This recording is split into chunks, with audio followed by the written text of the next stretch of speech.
Bienvenidos a Match Lector.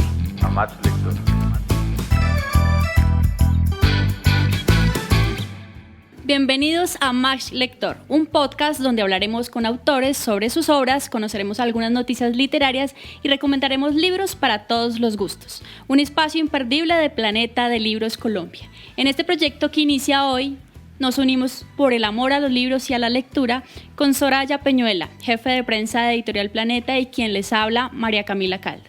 Gracias, Cami. Realmente estoy muy contenta de estar en este proyecto, hacer parte de él, y nosotros que trabajamos promoviendo libros sabemos de la necesidad de seguir creando estos espacios, así de dar a conocer libros, autores y que los lectores se enamoren de ellos. Entonces, así que estoy muy contenta de estar aquí.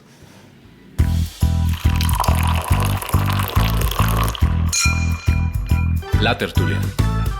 Estamos muy felices de compartir este espacio con un gran invitado, que además de ser escritor es profesor universitario de literatura y escritura creativa.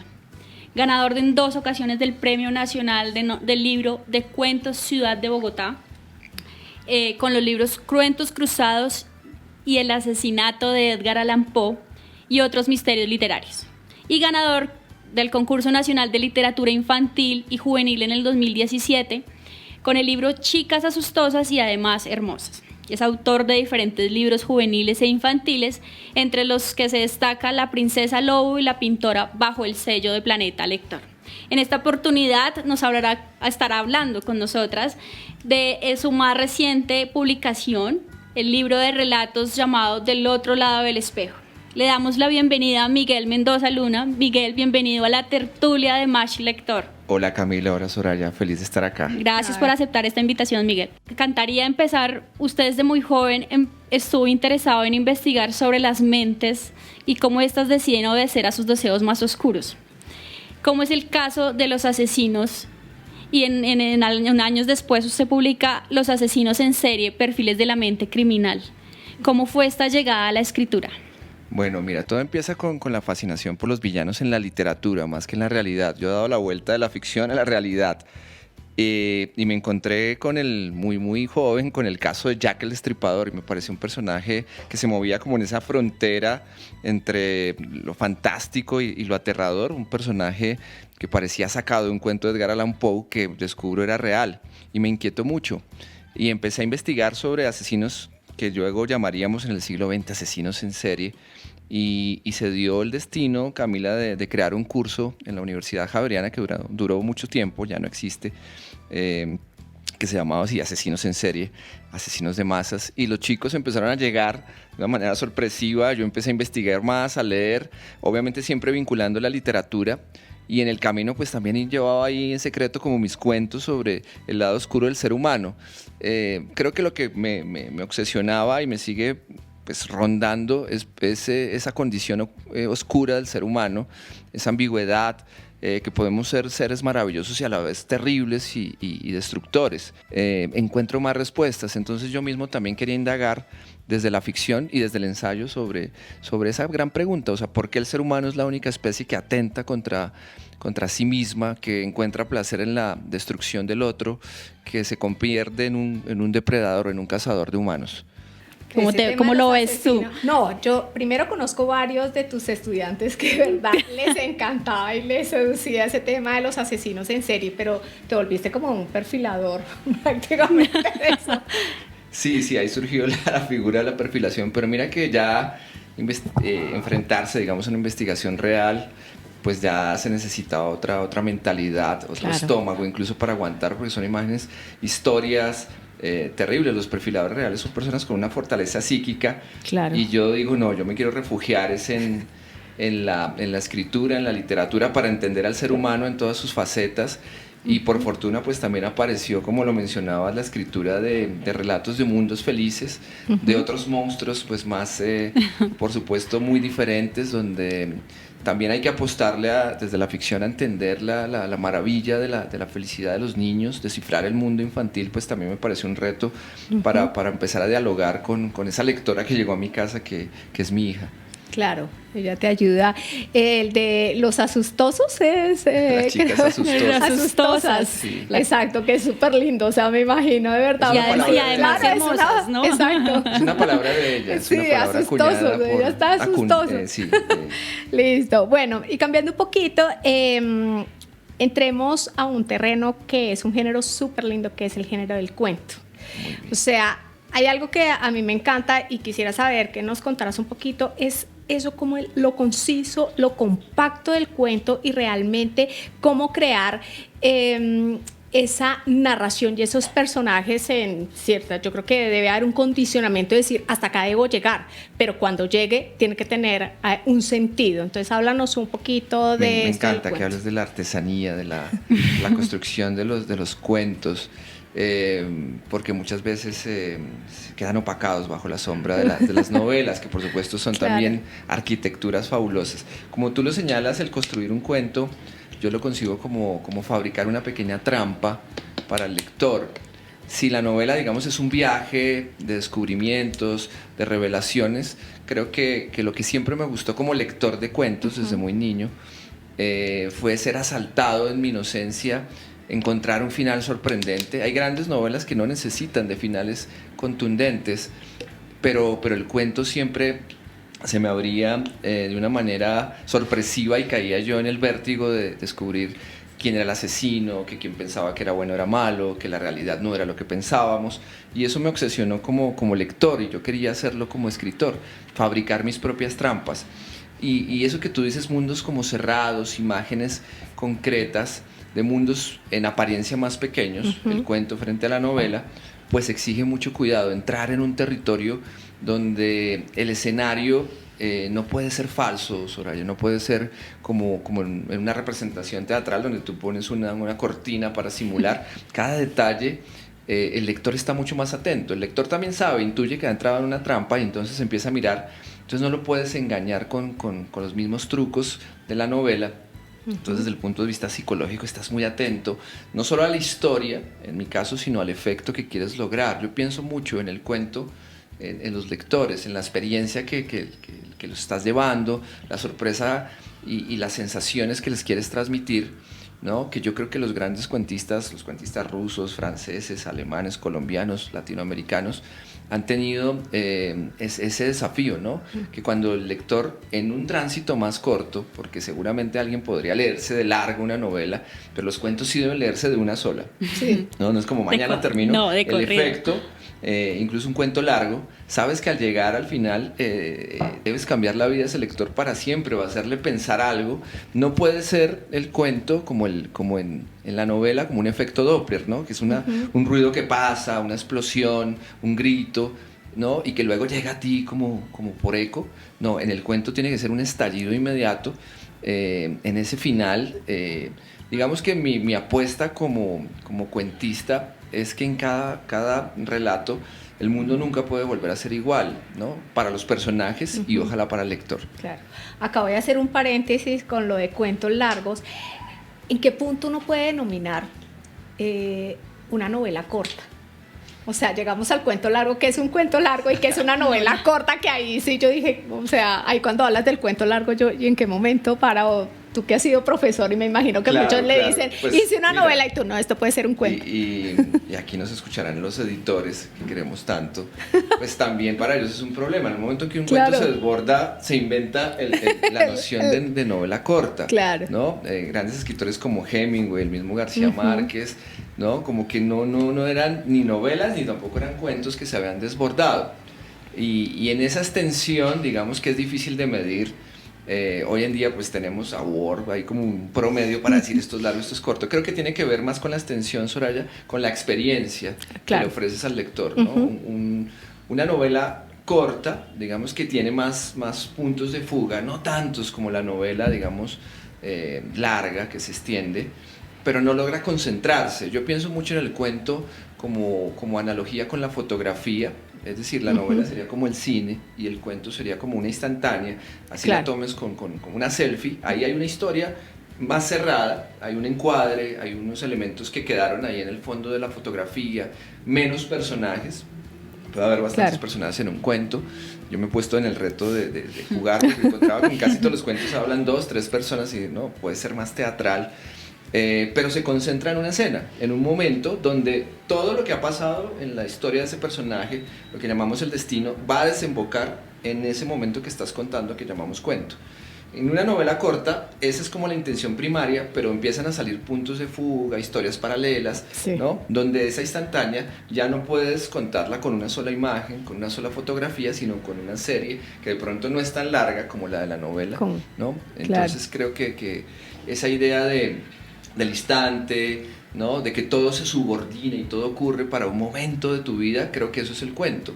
Tiene ese encanto del cuento de mostrarte los hilos, ¿no? Para un momento de desafío de los personajes, ¿no? Como ocurre en la vida real. Lo que pasa es que en la vida real no lo sabemos, que este momento puede ser el último, el Claro. más importante, el más definitivo, ¿no? Y los cuentos nos hacen ver eso, como ahí se está jugando la vida. Ujú.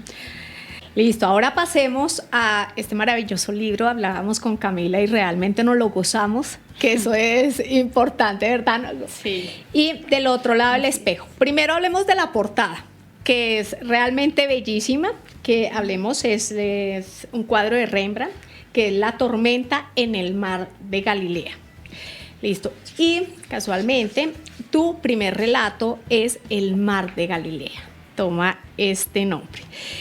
Quiero preguntarte acerca de la excusa que de pronto tuviste para hablar en este cuento, que es sobre el cuadro de Rembrandt que fue robado en 1990 en este museo de Boston.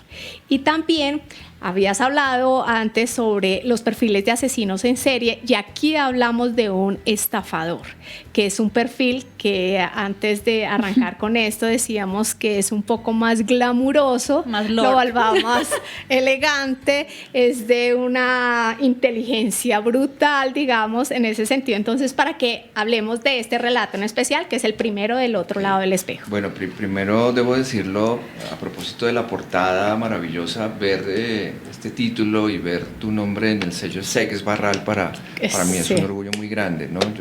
El momento ritual en que yo pongo el libro, cuando llega y lo pongo al lado de escritores que admiro tanto, escritoras que he seguido, ¿no? Pues yo me siento conmovido, feliz, pues como de que esa insistencia en la escritura, que es a veces una lucha que parece sin sentido, verla transformada en un libro, en un sello tan maravilloso, pues fue un momento de felicidad muy grande, ¿no? Que ahora pues verlo en la mano de los lectores, pues es aún más feliz. Ahí como tú lo dijiste, convergen muchas cosas, ¿no? Yo por un lado estaba armando un curso de escritura a partir de las técnicas narrativas que puedes encontrar en la Biblia, no viéndolo desde un punto de vista ni siquiera histórico ni por supuesto místico, que son lecturas obviamente muy importantes, sino ver como las técnicas narrativas, y descubrí que San Lucas era un narrador espectacular que podía condensar escenas, que te construía personajes, ¿no? Entonces este evangelio me parecía fascinante. Y por otro lado de la vida estaba investigando a partir de esos rezagos que me quedaron de la fascinación por el lado oculto del ser humano y por indagar los estafadores. Y como tú lo dices, en la estafa me parecía que desaparecía el elemento grotesco de la violencia física, se sustituía el horror de la invasión física del otro por un juego de seducción, un juego de trampa y de sometimiento del otro casi que sin tocarlo, sin intervenir con una fuerza física o algún tipo de arma, sino con un juego mental. Y ahí, si decíamos hace un rato que el cuento era como la fotografía, pues yo me doy inmediatamente cuenta en esta famosa analogía del asesinato como una de las bellas artes, claro, que fue un famoso libro, que no había nada más parecido a la escritura, donde tienes que montarle una promesa. Pensemos en Sherezade, ¿no? Contando historias para no morir, engañando a través de las palabras. Pensemos en toda la historia de la literatura, donde es fabricarle un mundo ilusorio al lector para que se sumerja en él y crea en otra realidad, Entonces la literatura El juego de las es una gran palabras. estafa, ¿no? Es una bella Sí. estafa maravillosa, donde si el relato no está bien construido, si la promesa de un final, si los personajes que aparecen ahí no parecen reales, la gente va a decir: un momentico, me están tumbando, me están estafando, esto no es real, ¿no? Entonces ya había una forma ahí rara de hacer una poética a través de un cuento, de que escribir ficciones, cuentos, novelas, es fabricar un mundo, ¿no? Y el otro, el lector, pues está sujeto a un juego, digamos, de máscaras, ¿no? Donde el escritor se tiene que disfrazar de muchos personajes, como se hacen las estafas, para que el otro entre en ese universo. Y por otro lado, pues aparece el tema del estafador, ¿no? Del perfil. Yo había hecho muchos perfiles de la estafa. Y tenía muchos elementos. Es un tipo de psicópata, es decir, para ser un estafador no puedes tener la menor empatía por el otro, porque si no terminas sintiendo piedad y qué Sí, pesar. te involucras Claro. ya Exacto, sentimentalmente sí, con la involucras persona que vas a No, y estafar. además es esa cosa que analiza y después es como la carnada, lo coge así, ¿no? Exacto. Entonces en ese cuento, que termina tomando el cuento de la pintura de Rembrandt robada, que también me había interesado mucho los robos de arte, había investigado muchísimo sobre la historia de los robos de diferentes galerías, cuadros falsos. Bueno, ese es un universo sí. apasionante del cual se han hecho muchos documentales, también se han falsificado obras literarias, se han hecho pasar, ¿no? Por reales, hasta poemas, ¿no? Hay una famosa historia de un estafador que falsifica un poema de Emily Dickinson. Como que todo eso estaba en mi cabeza y no sabía cómo unirlo. Y tenía como que en cada cuento, ¿sabes? Siempre tengo como una ambición particular, ¿no?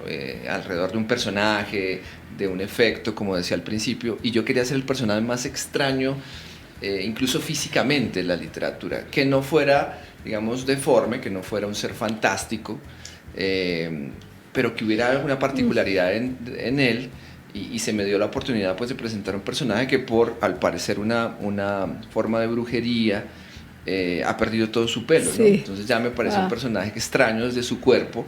El palo mayombe. Sí, ahí aparece el tema del Exacto. palo mayombe, que leyendo Qué eso, susto. Yo decía, qué angustia uno tener a una persona que le haga esta maldad, esta había un maldición. asesino, eso está tomado de un asesino real, Adolfo de Jesús Constanzo, mexicano, bueno, pues nació creo que en Estados Unidos, pero creció en México junto con su pareja y una especie de secta.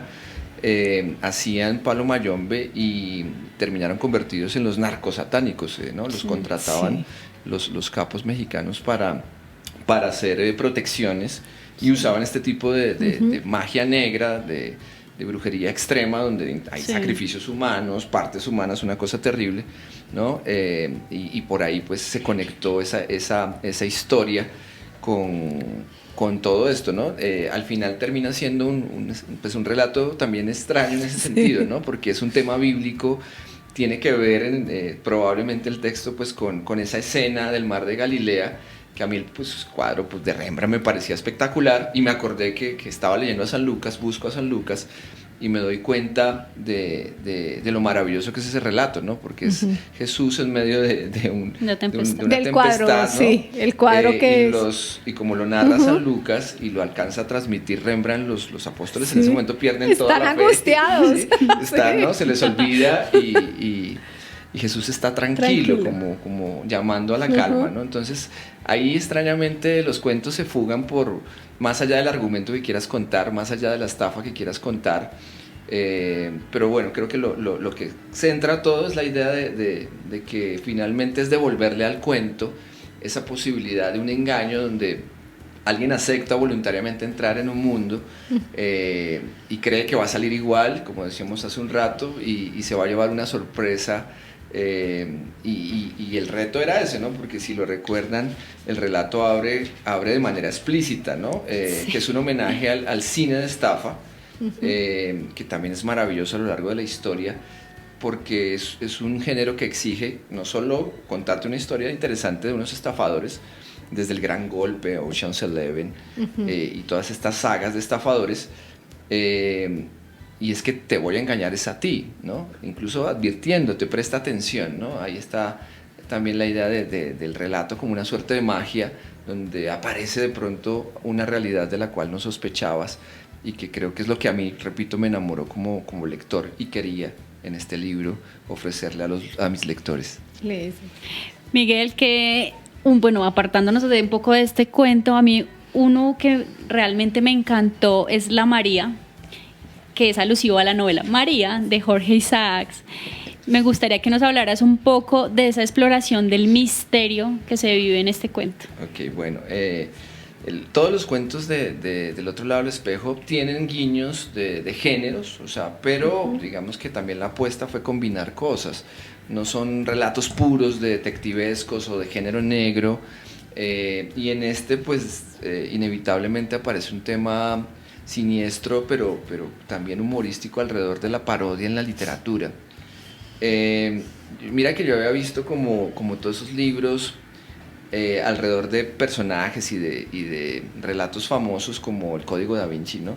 La idea de que había un misterio oculto, y yo pensaba qué interesante que se descubriera que en alguna de las grandes novelas colombianas, la Vorágine, ¿cierto? En la misma 100 años de soledad hubiera un mensaje críptico, ¿no? Que alguien hubiera enloquecido, algunos de estos escritores hubieran dejado ahí como un secreto, ¿no?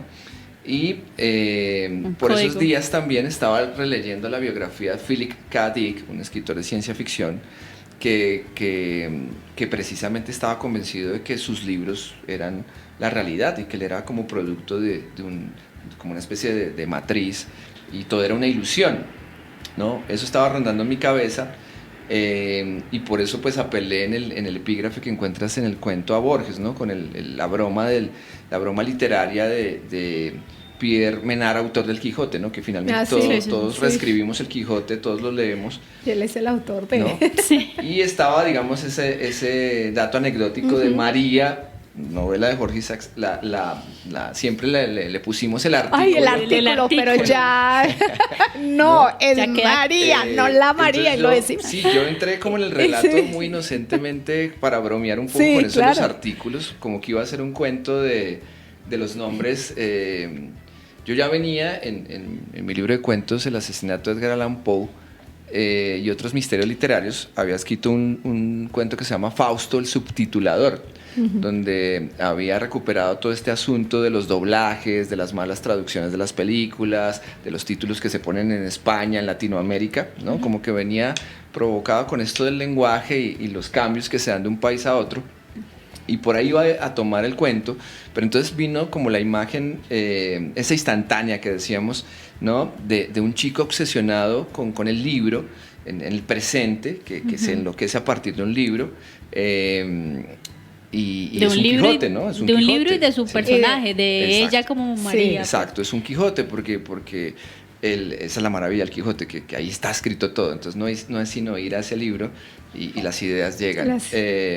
Pues precisamente porque a partir de leer un libro, lo que tú dices, ¿no? Ya no sé quién soy, si soy el personaje, si el universo del libro me consume. Y por otro lado tenía en ese rezago de la investigación criminal, de esos crímenes que a veces pasan por la literatura, pues tenías esas historias mediáticas terribles de crímenes que no se resuelven, que suceden con jóvenes, ¿no? Y que podíamos tejer finalmente en un relato de delirio, de paranoia, donde aparece también la idea de la literatura como una farsa, como una gran broma, ¿no? Que puede enloquecer a alguien al punto de creer que la vida son los libros, ¿no? Y se obsesiona con María, ¿no? Y la va a encontrar en la realidad, ¿no? Y hay algo, digamos, de mezcla ahí de un cuento de terror contemporáneo, donde las fisuras de la locura y las fisuras de lo sobrenatural pues también se combinan, ¿no? Porque de cierta manera la chica que aparece ahí, una chica que aparece que es parecida a María, pues es como un espectro, es como una vampiresa, como una suerte de fantasma, ¿no? Muy a lo Edgar Allan Poe, ¿no? Esas damas de la noche que no pueden ser destruidas y vuelven una y otra vez a destruir a los vivos. Entonces me divertí mucho escribiéndolo. fue un cuento que también me sorprendió, ¿no? Trabajé mucho con él por lo que les decía, el primero que tiene que sorprenderse en esa noche de escritura soy yo, ¿no? Que vaya más allá Claro. claro, yo estoy controlando la trampa, yo Sí. estoy jugando, como les decía, a meter al lector en una estafa, pero yo también tengo que sorprenderme, si no pierde encanto la escritura, y lo disfruté mucho con lo que se reveló en el proceso, con lo que pasa, ¿no? Donde pude mezclar géneros, ¿no? Porque también dentro de la novela nuestro personaje obsesionado termina escribiendo ciencia ficción, Sí. ¿no? Sí. Y es La un chica de homenaje- ayer, ¿eh? La chica de ayer, ayer. sí. Es un argumento ahí loco. Sí. Es un cuento sobre la locura, sobre las Sí, paradojas no. de tiempo, ¿no? Para lograr como un efecto ahí de vértigo en la realidad, donde al final pues nada, no se sabe qué es real, ¿no? Como qué pudo haber sido, ¿no? Que creo que eso es lo que hace la literatura también con los lectores, ¿no? Que te hace sospechar de ti misma. Sí, pero uno de verdad con ese relato es que termina también obsesionado de decir, por favor, es María, no la María, pero así ya uno como acá, como lector también dice, a ver, bueno, sigamos con, a ver, en del otro lado del espejo, tú también haces homenaje a varios escritores.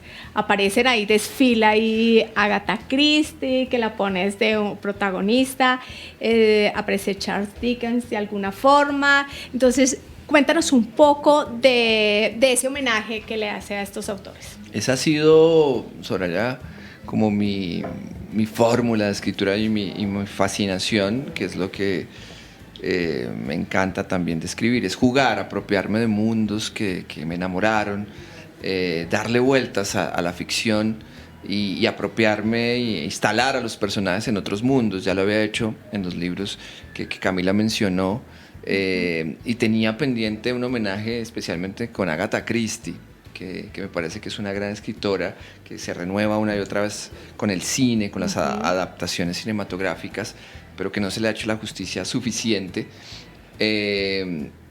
Y quería hacer como un cuento donde ella fuera la protagonista, ¿no? Me la imagino siempre ella soñando ser sus personajes, pero la vida no se lo permitió, y yo quise aquí que eso ocurriera.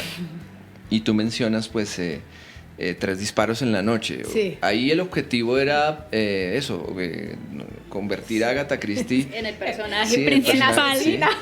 Y algo que, es decir, la historia de la literatura del crimen, y luego en la realidad del crimen perfecto, pues no existe, porque al final debe resolverse. Se cae porque alguien sabe que se cometió, quién lo cometió. Entonces dije, no, tiene que ser un cuento donde se cometa un crimen perfecto, donde jamás se resuelva exactamente, y donde qué mejor que la dama, la reina del misterio, la gran Agatha Christie, en el maravilloso Orient Express, pues pueda, ¿no? Entonces yo sigo disfrutando mucho esto de hacer homenajes, de tomar mundos que me han enamorado como lector para transformarlos en otra experiencia, ¿no?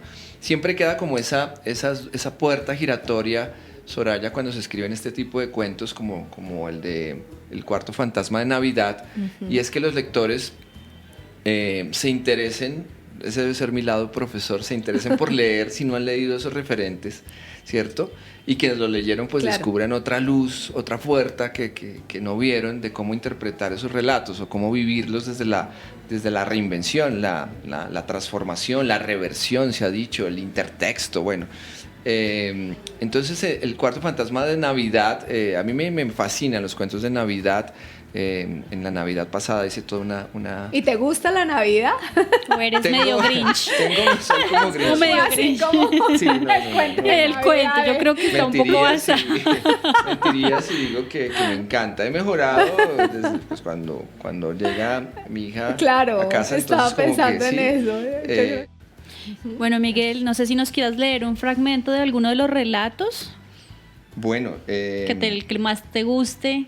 Soraya es fan de la María, entonces hagamos referencia a María. Somos fans de María. de la María. De la María y de la María. No, pero cometemos ese error, ¿no? O Sí, sea, sí yo es. me acuerdo en el colegio nos obligaba, pues eran esas que nos ponían la vorágine y tú hablabas así de eso, pero uno le decía, ponemos los yo leí la artículos, María y sí. le pone ese artículo. Le ponemos los artículos y se convierte en una fórmula. Exacto. Entonces, recordemos a la profe Imelda, que representa a todos estos profes maravillosos que luchan en las aulas por hacernos leer los clásicos, la literatura colombiana, ¿no? Tratando de que los estudiantes se enamoren y en todo el mundo, ¿no? Son maravillosos los profes, ¿no? Apasionados, muchos de ellos querían también escribir, ¿no? Y se enfrentan a estos adolescentes que no les interesan sino los celulares y los videojuegos y quieren enamorarlos. Entonces dice así, la María no, María. Nos repetía la profe Imelda, histérica, cansada de recordarle a un grupo de adolescentes indiferentes el título de una despreciada novela, una no bien valorada joya de la literatura nacional que ninguno quería leer. Señorita Imelda, preguntó Gabo Daza con su habitual sonrisa cínica, ¿cierto que se trata de una historia de amor, pero sin nada de sexo, ni siquiera un besito? Entre las risas de todos, la profe se tomó la cabeza, con voz profunda, como si fueran sus últimas palabras, sosteniendo una copia barata del libro, sentenció, allí, en sus gloriosas páginas, en su tragedia, habita un secreto que algún día les permitirá descifrar los misterios de la vida. Muchas gracias. Increíble. Bueno, y para quienes nos están escuchando, esto apenas es un abrebocas de los maravillosos relatos que podrán encontrar en el libro Del otro lado del espejo de Miguel Mendoza Luna. Y pues para que no se queden sin el suyo y vayan inmediatamente pues a adquirirlo. Ahora vamos con unas preguntas cortas, para unas respuestas cortas, Miguel, y empiezo preguntándote ¿cuál fue el libro que descubriste o que volviste a retomar en la pandemia? Don Quijote de la Mancha. Perfecto. Bueno, si tuvieras que elegir un personaje de ficción de algún libro para sentarse a conversar, ¿a quién elegirías? Sherlock Holmes, sin lugar a dudas. Sería increíble eso. ¿Tienes alguna manía a la hora de escribir o leer?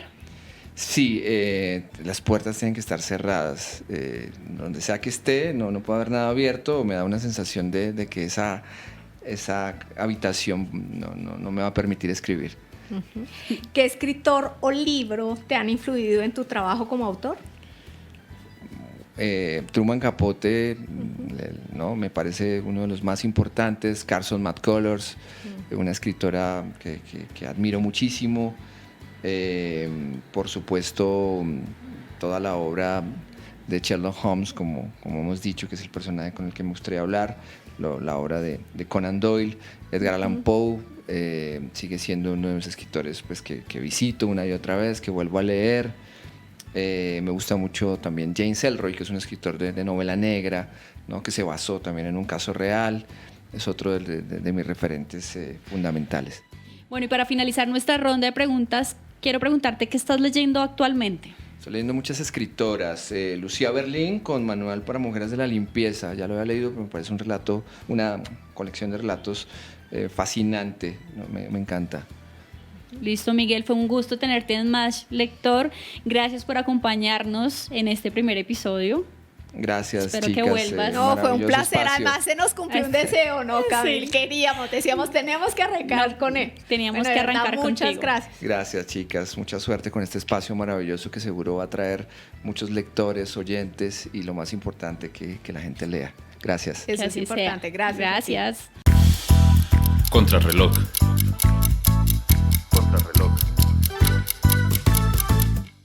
Bueno, y continuamos en Match Lector con nuestra sección Contrarreloj, donde les daremos algunas noticias sobre el mundo de los libros, los autores, lanzamientos y más. Sori, ¿qué novedad nos traes?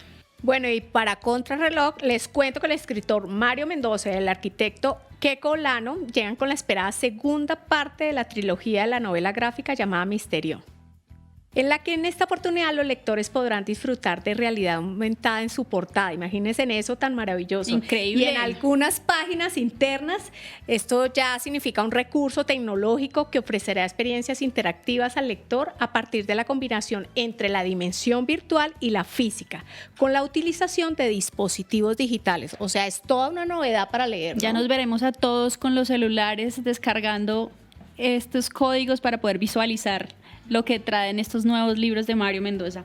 Pues Sori, yo no me quiero quedar atrás y les cuento a todos los que nos están escuchando y que son fieles lectores de la escritora y periodista española Rosa Montero. Llega próximamente a las librerías El peligro de estar cuerda, un libro en el que la autora, partiendo desde su experiencia personal y de lectura de numerosos libros de literatura, neurociencia, psicología, entre otros, nos ofrece un estudio apasionante sobre los vínculos entre la creatividad y la inestabilidad mental. ¿Cómo lo ves? Impresionante. Ella es una escritora maravillosa, de verdad. No, y aquí lo interesante es que ella hace con numerosas curiosidades que ella las llama, que son muy asombrosas, como por ejemplo, cómo funciona nuestro cerebro en el momento de crear.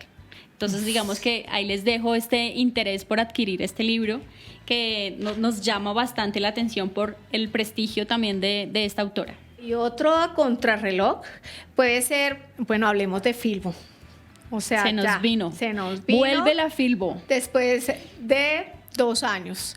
Bueno, entonces acá vamos a hablar así, nombremos autores que van a estar. Vamos a tener muchas actividades en Filbo, pero aquí adelantemos algunos nombres. Está esta maravillosa escritora argentina Camila Sosa. Vamos a estar con un científico de astronomía chileno, que es José Maza Sancho. Wade Davis con Magdalena. Tenemos a Tiago Ferro, un escritor brasilero. También tenemos autores nacionales. Acá nuestro gran bestseller Carlos Jaramillo. Recordemos también a esta periodista con su testimonio maravilloso, Diana López Zuleta. Tendremos también chicos con este fenómeno de Wattpad que es fascinante y que vamos a tener una cantidad ahí de seguidores importantes. Infantil tenemos también nos vamos al lado de la historia. Tenemos a Jorge Orlando Melo, tenemos un homenaje a Antonio Caballero, a Germán Castro Caicedo. Bueno, ni les sigo porque es una cantidad de verdad y los esperamos en Filbo 2022. Y en Tiempo de Libros. Y en Tiempo de Libros es la oportunidad para que tomes lápiz y papel y apuntes los recomendados para que no te quedes con las ganas de leerlos. Para empezar, quiero preguntarte, Sori, si alguna vez te has sentido en piloto automático para cumplir con tus responsabilidades. Ay, sí. Espero que en este momento no estés en piloto automático. Pues te tengo la solución. Y en este momento te quiero presentar El método Happy Mind, un libro de Teresa Salazar y sus hijas, Alejandra y Tatiana Parra. Ellas, sus hijas, una economista y la otra comunicadora, y Teresa, como ya lo conocen, los que son amantes de este tema de meditación y de ángeles y de Reiki, ella es una canalizadora de mensajes de ángeles. Es un libro que con Sori, para que dejes de estar en piloto automático, con este libro podrás cumplir con todas las tareas y responsabilidades, pero te ayudará a aprender a manejar los impulsos, a gestionar tus pensamientos, a desarrollar una conciencia plena para que puedas lograr una vida extraordinaria en 8 semanas. Y tú te preguntarás, ¿cómo vas a hacer eso? Bueno, me tienes que contar porque esto sí está bueno. Pues muy sencillo, y es que estas autoras condensan en este libro que a través del autoconocimiento podrás tener una respiración consciente, vivirle la hora y poder aplicar a tu vida diaria la meditación. Entonces, así que es muy recomendado Método Happy Mind para que lo adquieran. Buenísimo, buen recomendado. Bueno, yo me voy ahora al otro extremo de Editorial 6 Barral, que es una editorial que queremos mucho, y decía también Miguel Mendoza Luna que estaba encantado de haber publicado en este sello editorial. Y vamos con Hijas de la Resistencia, la historia desconocida de las mujeres que lucharon contra los nazis, de Judy Batallón. Y acá les quiero contar, las personas que nos están escuchando, que esta autora nació en Montreal, donde creció hablando inglés, francés, hebreo y yiddish. Políglota. O sea, mejor dicho, para eso estudió en Harvard y trabajó como comisaria de arte y comediante en Londres. O sea, mejor dicho, tenemos acá una escritora. Voy a leer algunos chiquitos comentarios que ha dicho la prensa internacional. Dice: una investigación excepcional, vibra de orgullo y rabia, conmovedor, inquietante y magníficamente contado. Entonces, así son Hijas de la Resistencia, la historia desconocida de las mujeres que lucharon contra los nazis. Listo. Sorry, para finalizar, pues no puedo dejar de pasar sin recomendarles el regreso de la escritora española Eva García Sáenz de Urturi, autora de la exitosa trilogía de la Ciudad Blanca y ganadora del Premio Planeta 2020 con Aquitania. En esta oportunidad nos llega con un thriller bastante llamativo que se llama El libro negro de las horas. Acá lo podrán ver para quienes nos están viendo en video. Este libro es un acercamiento al lado oscuro del coleccionismo de los libros antiguos. Buenísimo. Eso siempre ya llama misterio a que vamos a encontrar. Y para que te quedes con más sensación de misterio, les quiero leer esto. A ver. Dice: Victoria, 2022. El inspector Unai López de Ayala, alias Kraken, recibe una llamada anónima que cambiará lo que cree saber de su pasado familiar. Tiene una semana para encontrar el legendario libro negro de las horas. Una joya bibliográfica exclusiva, si no, su madre, quien descansa en el cementerio desde hace décadas, morirá. Perdón, ¿y ¿Cómo eso es cómo posible esto? Perdón. Pues sencillamente tendrán que ir a recurrir al libro para que puedan descubrir esta maravillosa historia. Oye, esa pinta muy bien. Bueno, sorry, hemos llegado al final de nuestro podcast.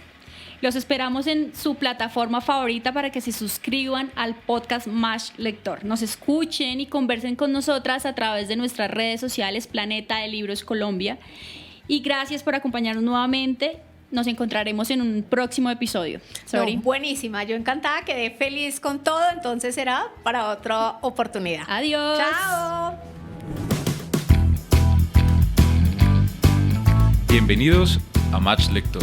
A Match Lector.